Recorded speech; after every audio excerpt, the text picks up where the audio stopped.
stereotype. No? Before I introduce our speaker, I have an announcement to make that's kind of a story. We've been here for something like 12 years. And when we signed up to come here the first year, we signed an agreement that, among other things, said that if we served alcohol, we had to have a bartender. And also we would need an insurance policy to cover us. And there was talk about having a security guard on the premises. And the premises include not only this footprint, but the patio and the parking lot. This has something to do with those who like to sit in their pickups and drink. Anyway, we all kind of turned aside as far as the wording of this agreement was concerned. We've never paid any attention to it, nor have the owners and the management. But they had a problem here last year, with the result that we now have an insurance policy that has a liquor use rider. We don't have a bartender tonight, and we don't have a security guard, so we're kind of... I'll do security. Like I said, we still don't have a security guard. I'm a teetotaler. We've been wondering about that. We're going to speak Well, to you. I don't do alcohol, just pharmaceutical grade heroin. Oh, how do you feel about that? Yeah. Well, the long and short of this is that this will be the last night that we can have alcohol. There are several other ways of doing this. You know, not everyone does drink at this function. So we could always charge extra to those who do drink. That seems kind of unfair. No, it should be the other. Right. And those people wouldn't like it too much. So we're not going to have alcohol anymore. Sorry about that. But we're going to have to somehow. Well, how are we going to get all these people liquored up to buy stuff at the auction? You got me. That's where the money flows. Yeah. But anyway, that's the bad news. But I think all of us really prefer to come here just because of camaraderie and interest in mining history and artifacts and things of that nature. And hopefully we can get through future evenings without any alcohol. So anyway, that's about the summary of my bad news. That isn't so horrible. Can you handle it? All right. Okay.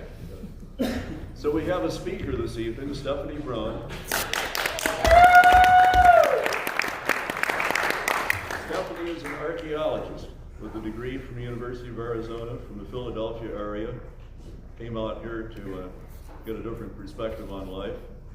And she's worked for Westland Resources for 5 years. And, they do neat stuff. Avi Buckles, whom you all know, also works for Westland. And I'm cheerleader. Actually, he has never cost us any.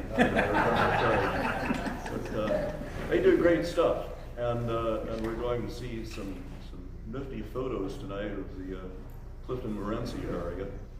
And hope you all enjoy it. Steffi, thank you for joining us. Want me to hit the lights?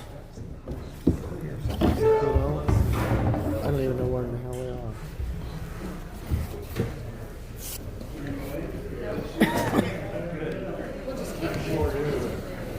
I think there's 2 in the back there.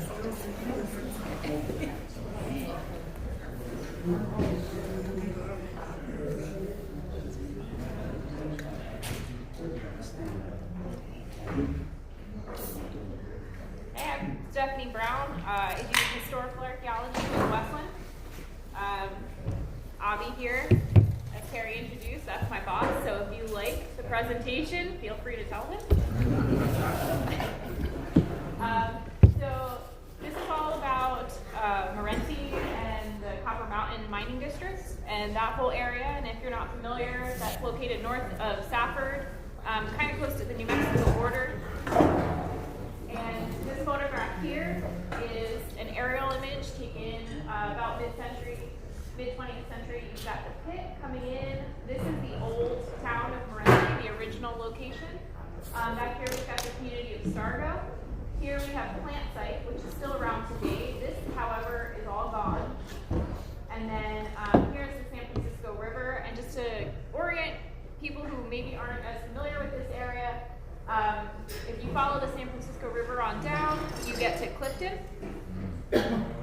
show you some pictures of these towns a little bit later. So this project, or this presentation comes out of a project that was funded by Freeport. And Freeport, the Greenlee County Historical Society, and our friend Don Lunt, who some of you may be familiar with. He grew up in Morenci and Clifton, spent his whole life there. He was collecting photographs. Freeport had a large collection of glass negatives from the 1880s into the early 1900s. And then the Greenlee County Historical Society, of course, had a lot of photographs as well. So this project was focused around Don Lunt's knowledge of this photograph collection, and I got to sit down with him for several months, and I showed him literally thousands of photographs. And there were thousands more that we didn't even get to. So we selected a subset of just over 1,600 photographs, and I interviewed Don about each one and recorded him. And then after that was all over, we created a database. And that database has all 1,600 plus photographs, plus the interviews and additional research that I did as well. So we're hoping that one day, this project just wrapped up last year, so we're hoping that one day this database will be available through local historical societies and possibly online. So it's not quite there yet, but we're hoping for it. Was that Don Lunt in the picture? Oh yeah, sorry. That's Don Lunt in the late 1940s and his wife Jo.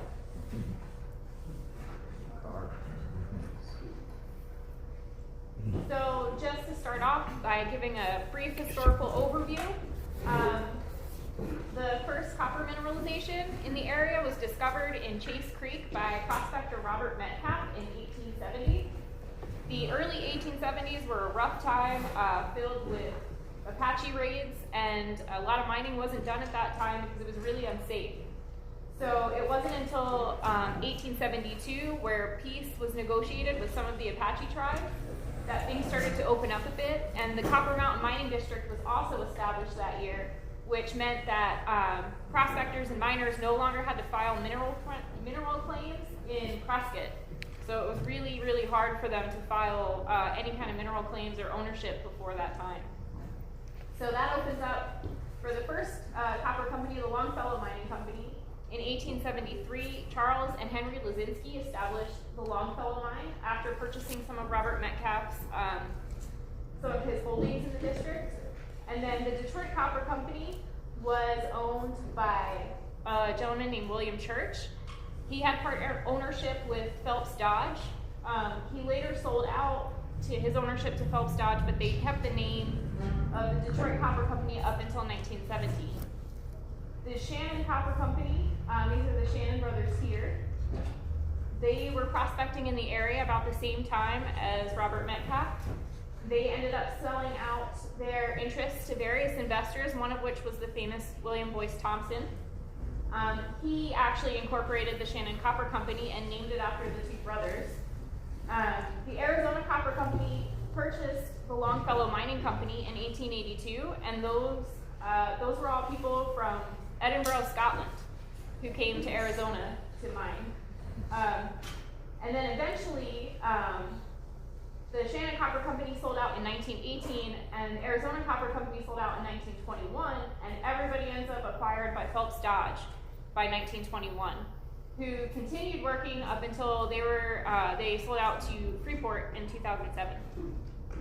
And then these two fellows here are the Shannon brothers, and the joke is that that's their silent partner, because transportation in the early days was so difficult, it really relied on burros and mules to move freight and people and ore and everything. So this is an old photograph, a very early photograph of Old Morenci. It was taken in about the early 1890s. As you can see, there's a lot of tent houses here. It hasn't really been quite developed yet. There's the Morenci Plaza, which would have been about here. There's really nothing there yet, just a boarding house and a store. So Morenci was established in the early 1870s by a group of surveyors who were going out and doing mineral surveys out here. And it was built across 7 different hills that were all named by letter. And down here we have, what did they call it, Avi? Hell's Half Acre? Yes. So this is your red light district where you came to party in this time period. So you've got the saloons, the brothels, and the gambling halls in these shacks down here. Looks inviting, right? So in 1897, the Detroit Copper Company and the Arizona Copper Company asked these guys to kindly move out because they wanted to develop this area here. And of course they refused. So that same year, this canyon mysteriously caught on fire and all of those buildings burned down, and those guys were all forced to move to Newtown, which was located on the eastern side of Morenci.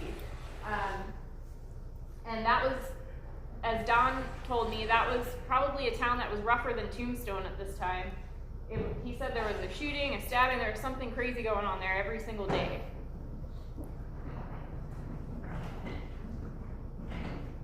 So, piggybacking off of that, These are the tools of their this is trade. a photograph of the Greeley County Courthouse and the stairs there, and you have all of the weapons that have been confiscated during various brawls and goings on. Yeah, there's candlesticks here. So, I mean, they got creative and pipes and so it could be quite a rough town. Like I said, the tent houses earlier. These are two photographs of the tent house. You can see the bottom wooden platform here and the canvas superstructure over the wooden framing.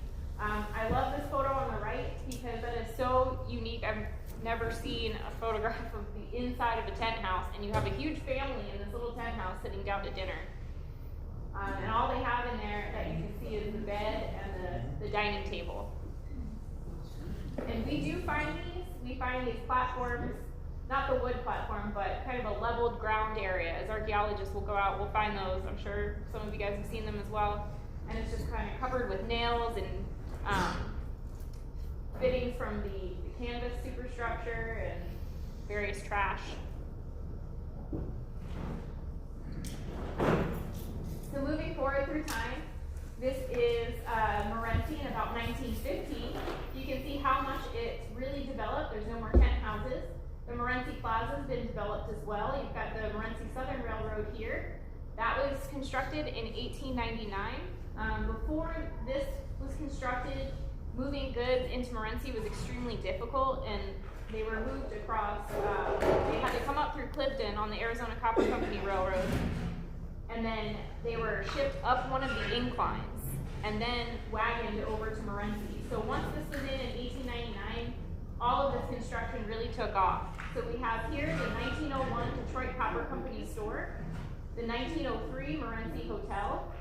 This building here is the Longfellow School. The first level there was built in 1902, and the second level was an addition put in 1908. And then the Morenci Club was built in about 1899 to 1900, and we've got the tennis courts for that here as well.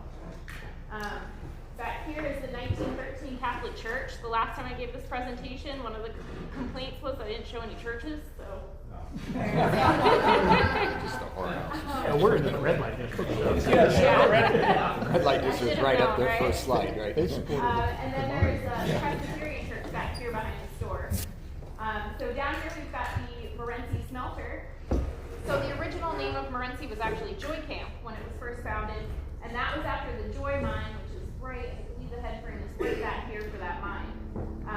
In 1884, the Detroit Copper Company original Morenci smelter that was located on the San Francisco River was attacked by Apache raiders who fired upon the smelter, and they ended up killing 4 men. So at that point, the Copper Company decided to move their operation closer to town for added protection. So we've got that smelter there. You can just barely make out the 1906 Arizona Copper Company mill here. And then down here, we've got the Detroit Copper Company machine shop.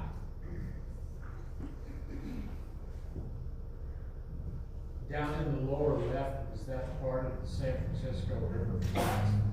I don't think so. That's a little river's a bit That's where further we're out. the San This is Francisco. way above the river. Yeah. Where the pit is now. The old town of Morenci. Yeah, this is the original town. This is Copper Mountain right here. So this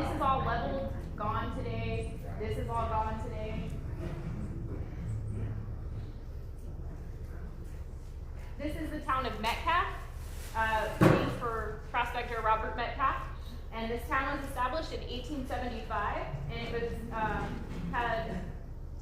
it was one of the primary residential locations for people of Mexican heritage. This was an Arizona Copper Company town.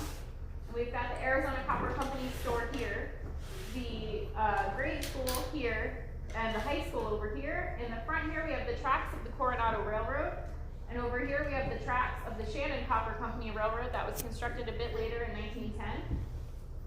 This high school here was constructed in about 1919, and then it was closed down by 1922, and all of the students were bused to Morenci.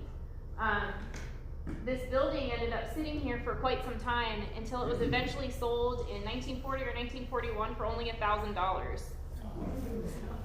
They kind of lost on that one. But when Phelps Dodge purchased the Arizona Copper Company in 1921, this town started to dry up. They started to close down all of the mines that were surrounding Metcalf, and things started to kind of slowly close down here as well. And then by, I think 1934 was the year where the last child was born in Metcalf, and that man was actually at one of my presentations one time. So that was kind of fun. But this became a ghost town pretty quickly, and then today this is all gone into the pit as well. What was the approximate population during the camp in that county? The population? Yeah, the approximate population. I'm not sure. You know, I don't have those numbers with me, hundreds though. Yeah, it was a decent sized town, and there were some other areas kind of further up this way and down the canyon, and then Coronado Gulch here had some additional residences. And this is also located 7 miles north of Clifton up Chase Creek. So here we have the old Arizona Copper Company smelter located at the mouth of Chase Creek here and the San Francisco River. This is one of the early photographs taken in Clifton. This was taken in 1895.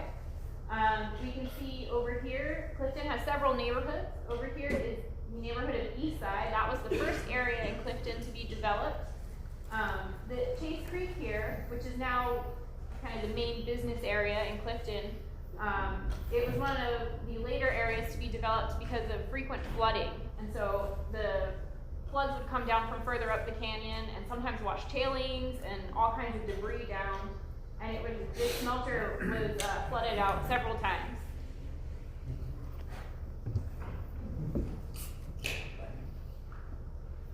This is Clifton.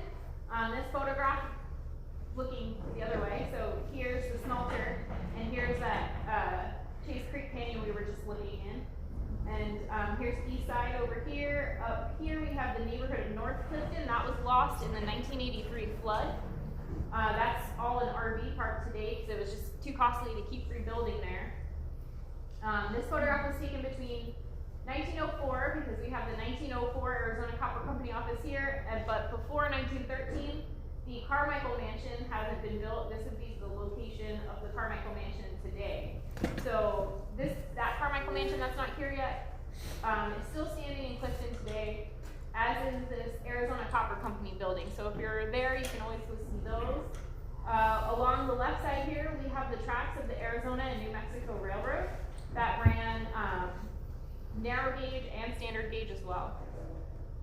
And here, of course, we have the Arizona Copper Company smelter.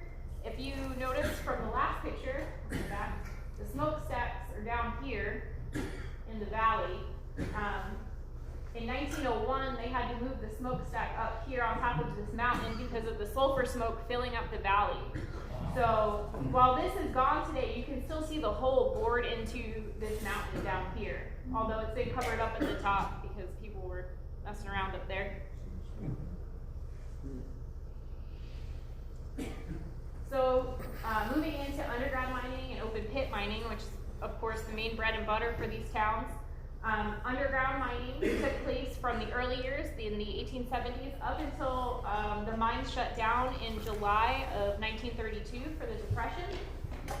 And you can see these gentlemen here operating drills. They would drill into this rock face and load it with explosives, blast it out, and then the muckers would come and shovel that material out. And you can't quite see, but there are some baby gauge tracks down here for rolling ore cars in and out. Why are there coffins there? They're just well prepared. Oh! Speaking of coffins, so in the 1920s, Phelps Dodge started talking about possibly moving over to open pit mining. They didn't get there quite as soon as they wanted to with the Depression and the shutdown, but they were looking into open pit mining because all of the really high-grade ores of the early 1870s, 1880s, 1890s, those had mostly been mined out. So they were working with lower and lower grade ores and needing to produce more and more of them to still make a profit. And then they were also concerned with safety as well. They thought that the open pit mining would be a safer way to go. So the Depression happened, everything shut down, and then in 1937 they opened back up, but it took a few years. It wasn't until the early 1940s that they started actually excavating the pit. They had to go and get all new equipment. They had to build additional housing for the workforce anticipated, new smelter, new mill, all of the infrastructure that they would need to run an open pit mine.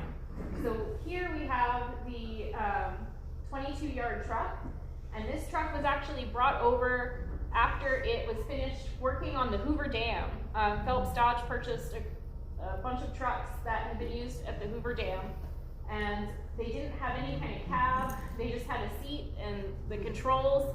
And I think from what Don told me, it was that Phelps Dodge just added this windshield because they didn't have that at the time either. Driver had a duck. Yeah. They were pretty exposed, but you can see two guys here working in the open pit. Here we have a group of underground miners. They are all posed out in front of the Joy shaft head frame in Morenci. You can see they don't have much with them. They have candlesticks and lunch pails, and then as well you can see the child sitting up here. So children would sometimes get into those little spaces that the grown men couldn't otherwise fit into. And then down here we've got the tracks for the baby gauge to bring the ore cars in and out. And in the Joy shaft or the Joy mine, these would have been operated with either manpower or burros or mules. In the Humboldt mine that was located right next door, that one was actually made electric in 1905, and it had pantographs. So some of the mines were a little bit more advanced, but here we have another early photograph of an underground mine somewhere in King Canyon. This is a head frame here. This would have been a smaller venture. There were smaller ventures and large ventures that operated up until Phelps Dodge bought everything out.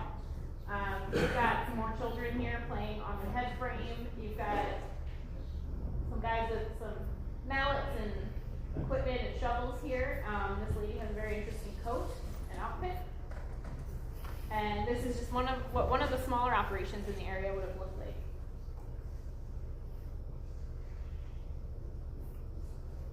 So we've got another photograph of men drilling underground. And you can see here along the side, they've got all of the drill bits stacked up, ready to go. And they're just drilling out that rock face. Here you can see the tracks along the bottom that you couldn't see in the last photograph. And everybody here is hard at work.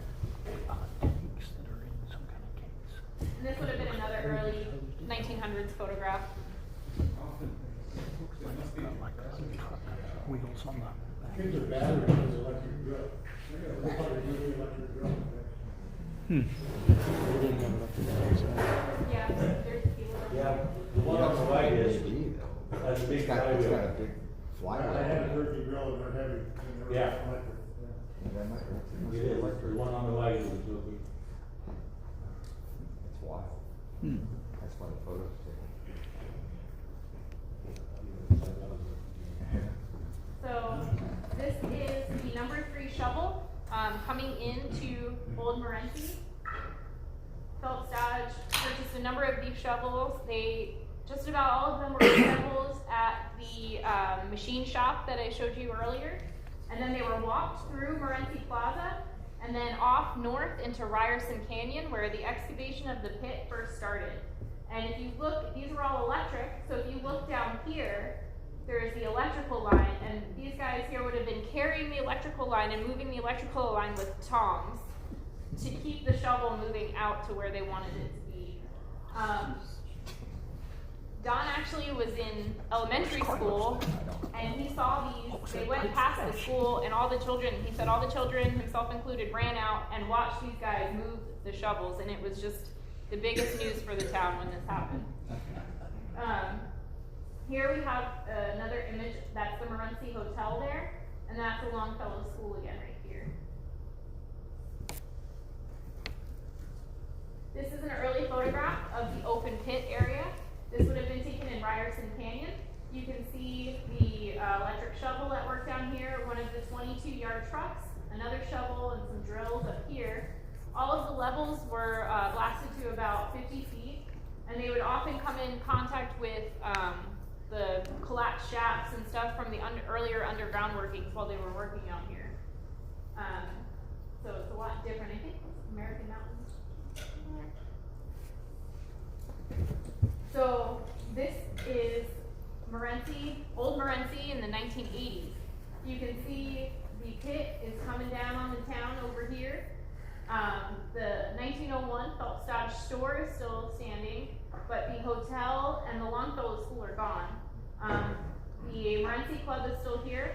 The 1950s, Morenci High School is here. The last graduating class left in 1982, and by 1983, this pit was coming down here into the main area of the town.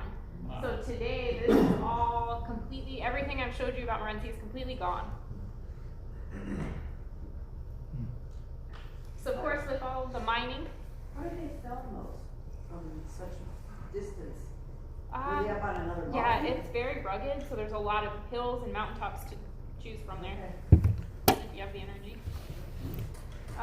So with mining, of course, there's always milling and smelting.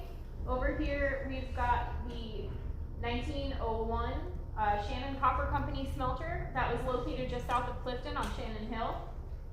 And then over here, we've got the 1940s Phelps Dodge smelter located in Plant Site, and the mill over here. And this mill is still in operation today, although this is not, and the smokestack is gone, I believe. So.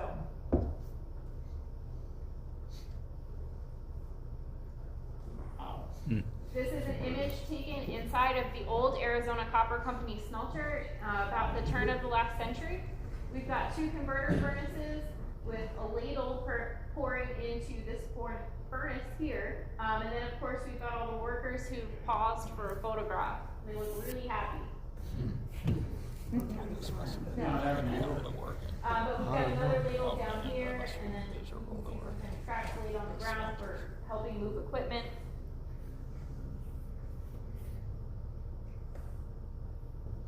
This is taken inside of the Shannon Copper Company smelter that I showed you the exterior of just a minute ago. So they've got the converter furnaces pulled out for service here. Up here they've got the mud mill, and they would make the mud up and keep it moist with the mud mill, and then they would use it to plug the furnaces and get them back in service.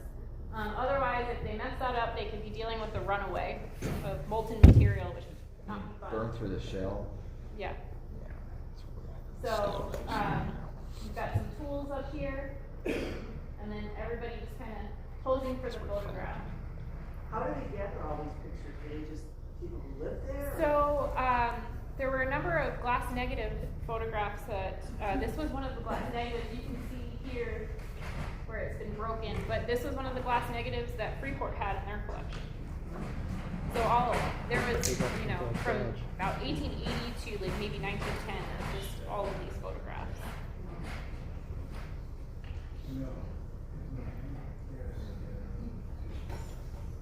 This is the change out room at Plant Site. This photograph was taken during World War II. At that time, they hired a lot of women to come work in the mill at Plant Site. And you can see all the little women here coming out of the change room. Don's mom used to work there, and he said he could just remember how filthy she was every day when she'd come home from working in the mill. But after the war was over, Phelps Dodge gave the women the option to stay on, and a lot of women actually did stay on and continued working after the war years were over. So transportation was a huge issue for some time in the camp due to the rugged terrain, attacks by highwaymen and thieves and Apache warriors. They constantly had to work to adapt the transportation system. So railways were built and roads were improved, all to try to get more ore out and make things a little bit safer. So over here we have just a nice automobile drive coming out of Ward's Canyon. And then here we have the Arizona and New Mexico Railroad locomotive. This would travel between Clifton and Lordsburg, New Mexico, but it would also bring passengers to the new Arizona Copper Company smelter that was constructed in 1913 just south of Clifton. And so here we've got the work train coming into town and dropping off all the workers. And here in the background is the old Clifton post office. So in 1879, Henry Lazinski commissioned the construction of the Coronado Railroad, which was, there was a labor shortage at that time, so he went to San Francisco and hired a lot of Chinese people to come and build this railroad. The early years of the railroad, about the first year, 2 years, there weren't any locomotives. So they used burros and mules to pull the cars.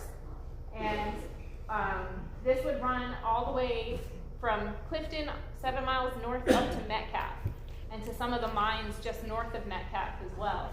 So what they would do is, the terrain was so steep, they would be able to gravity feed a lot of these back down towards Clifton for most of the way, and then the mules would pull them the rest, and as well as pulling them back up.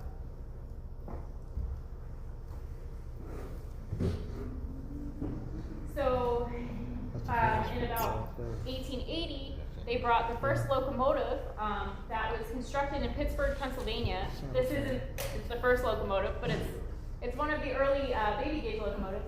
But the first one was constructed in or manufactured in Pittsburgh, and then it was shipped to Clifton and assembled in Clifton.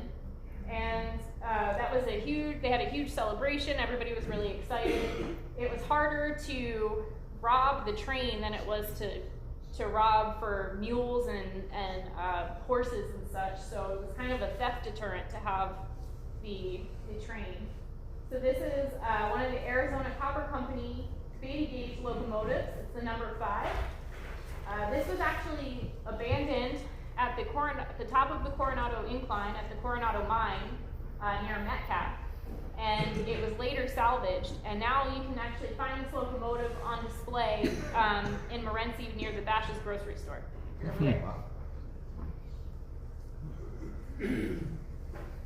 So this locomotive would travel up north, north of Metcalf to the mines there, and it would come up and pick up ore from the ore bins. There was a number of ore bins all along Chase Creek. So this traveled all through the bottom of the creek.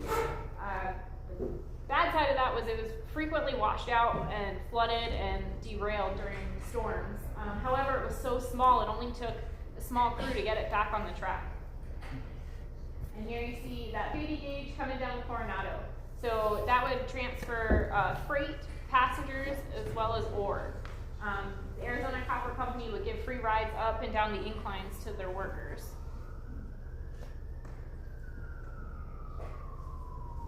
This is the number 26 locomotive of the Arizona and New Mexico Railroad. That railroad ran between Clifton and Lordsburg, New Mexico. Here in the background, you can see the turntable. Now that turntable was powered all by muscle. So the crew would have to drive the locomotive onto the turntable, get out, and then turn it themselves by hand using levers that were on this turntable here. So that way it could make the return trip back to New Mexico.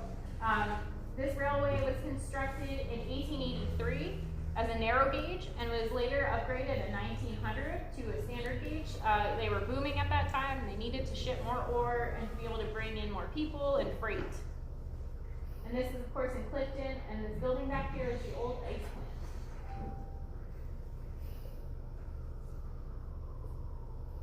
So in mining boom towns, a lot of the merchants and local vendors would be about as prosperous as the miners and the mines themselves. So a number of stores sprang up in towns that were booming. Over here, we've got a store that was located in Chase Creek in Clifton. When I showed Don this photograph, he said, I guess the requirement was everybody who worked here had to have a mustache. This photograph would have been taken about 1915 sometime, but it was just a typical dry goods store. It's got all kinds of supplies in there. Over here on the right side, we have the Ching Chong Wong store, which was run by Chinese immigrants, and that was located on East Side in Clifton. So the other thing the service industry did was it provided a work opportunity for Chinese people, for women, people who weren't allowed to work for the mines.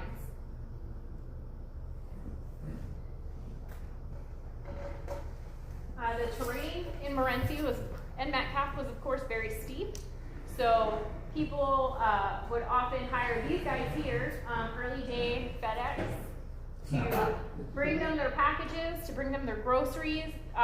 We also have other pictures in the collection of full tables and wooden chairs and furniture strapped to the backs of the mules and the burros, because that was one of the only ways there were any formal roads to really get back to your house. So if you had a large shipment you needed to come in, and you didn't really feel like carrying it up yourself, this was the way to go. So these guys are drinking and driving here.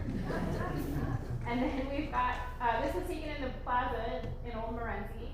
Here is the office, the 1914 office of the Detroit Copper Company. And then here is the manager's home of the Detroit Copper Company store that belonged to a man named Van Gorder. So he got to live in this fancy house here. So mining towns are often known for their boisterous atmosphere and social life, but it wasn't all just fighting in places like Newtown, the red light district. There were other factors to social life there. We've got a group of gentlemen here, and they're playing cricket. And this is taken in East Side in Clifton. And the Clifton Hotel is over here on the left side. On the right side here, we have a group of Boy Scouts. That's actually Don Lunt himself as a Boy Scout in Clifton.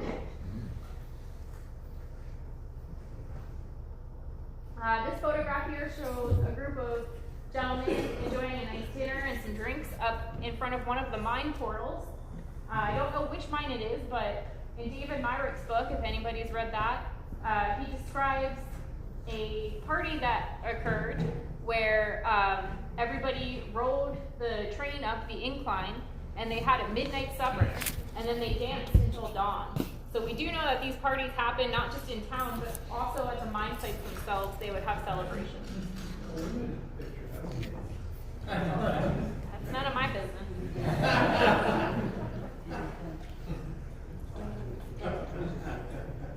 So here, one of the popular pastimes in Old Morenci was big bands. Big bands were really popular. John said it seemed like everybody was in a band those days. So we've got the guys all here, and they're all close with their instruments and their booths, and they're just having a really good time. On the weekends, bands would come out and play, and they had dance halls and all kinds of social events. This particular photograph, if you look at the backdrop, we have a number of photographs with similar backdrops. These were taken by a man named Oe Risden, who is responsible for a lot of the photographs that we have in this collection today. He moved into Clifton in about 1900, and he had a shop in Clifton as well as in Metcalf. And he would take all kinds of photos, and a lot of these really unique, fun photographs are all thanks to him. What was the name again? O.A. Risden, Oliver Risden. Thank you. Mm-hmm.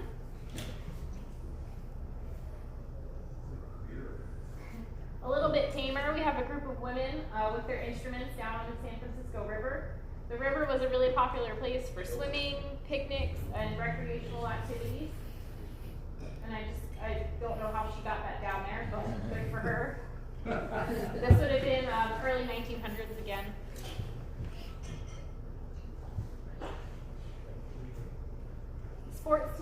course, are always popular. Here we have the Clifton High School girls basketball team in about 1915. They're standing in front of the old train depot in Clifton. And their coach is here. And we actually have a whole series of photographs from various years between 1915 and 1920 of the girls basketball team in Clifton. And those are all kind of really fun. So here we have a little bit different sports team. This was a little bit more VIP. So these guys are all with the Arizona Copper Company. They had a tennis club for the managers. So we've got the Arizona Copper Company club managers out here for their tennis group. And this was located next to the Clifton Hotel. And over here we've got Mr. Norman Carmichael, who was one of the big head honcho managers for the Arizona Copper Company at the time. He's the one that building is named after. And then over here we have Tex Neal, who was another big time manager up in that area and had a ranch for some time there as well. And you can see a little dog butt over here too. One of the other photographs came from a series of these guys out here, and one of the other photographs we have the dog jumping on him and him kind of brushing the dog down. And so here's kind of, I think this is the aftermath of that dog off to the side.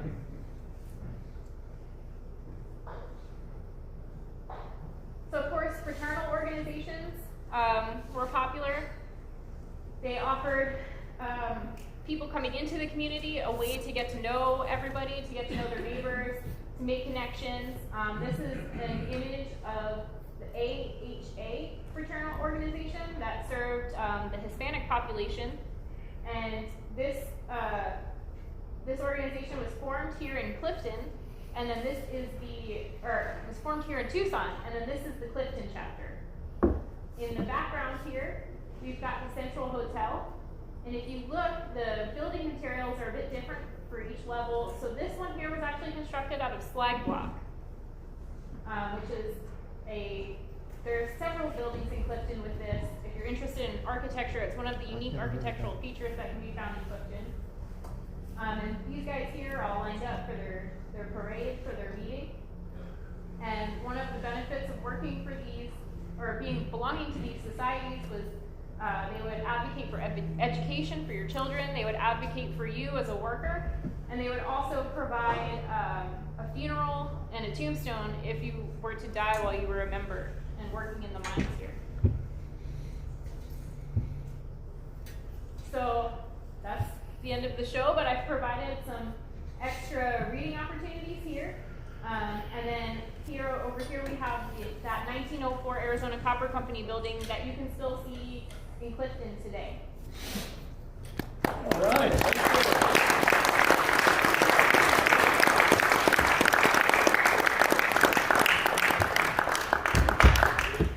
Thank you very much, Stephanie. That was an excellent presentation. Thank you.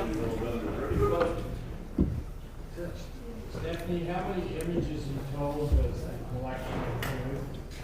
So our study has just over 1,600. However, that subsection was part of a larger collection that had thousands. I mean, I had a file with 15,000 images on it. And this is in Freeport's collection? No, not just reports. Not just other yeah. people, local people, Don himself. Right. So Freeport has about 1,500 glass negatives. Is there a location where we can go and view these? Not yet. Not yet. That's what we're hoping for. Yeah, digitize Thank it. you. Yeah. So part of this study was to preserve Don's knowledge and to preserve these photographs, these compelling photographs that we have, and to try to keep those for the future.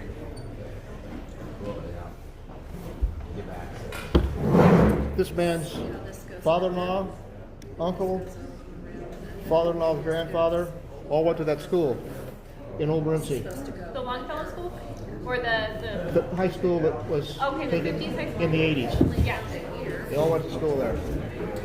I believe so. I've got some other photographs of that one from the 50s, where everybody's kind of hanging out up front. Some other photos of that one. Thank you.